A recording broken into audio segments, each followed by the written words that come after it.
Guys, look at this. After ng heavy rain, guys, dito sa Abha. Look, kita nyo yung brown na yan? Ayan. Ayan, oh.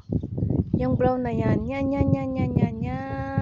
Tubig yan, guys. Taniman yan. Hala, sayang ang mga tanim. May tanim yan dyan sa mga mais. Grabe, ang daming mais dyan.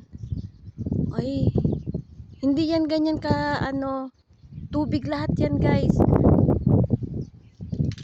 Hala, kawawa ang hasyenda ni tatay. Tapos dun, yan, guys, nakikita nyo? Umaagos, diba? Tubig yan, guys, galing sa bundok. Grabe. Apakalakas kasi ng ulan, grabe. Doon yung bahay ni Lola. Ayan, oh. Yan ang bahay ni Lola. Ayan, oh. Grabe, ang lakas ng ulan kanina, guys.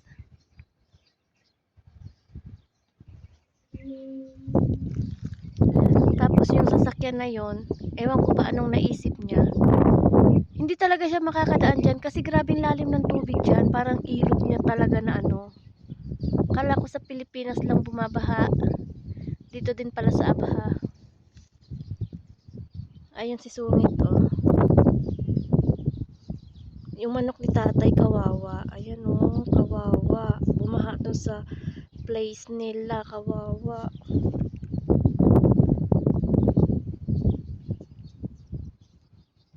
Share ko lang, guys. Thank you for watching. Apakalakas ng ulan dito. Here in Abha. Yan ang aming kapaligiran ngayon after the rain, the heavy rain. Guys, oh. Pero ang sarap na ngayon, ang lamig. Grabe, ang lakas pala ng kanina ko lang na-experience talaga dito, guys, sa Abha. Ang lakas ng tubig, galing doon sa taas. Ayan, oh. Ayan, galing dyan sa taas. Tapos, doon, kanina, grabe yung tubig niyan dyan. Ayan, oh, dyan. Grabe ang lalim ng tubig kanina. Mabilis din siyang bumaba, kaso naipon siya doon. Ayun, naipon doon. Sa taniman, kasi doon talaga yung malalim. Kawawa yung mga tanim nila.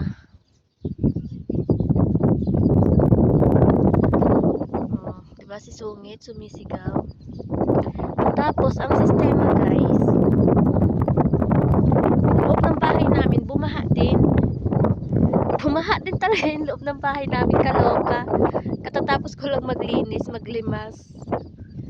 Share lang, guys. Thank you for watching.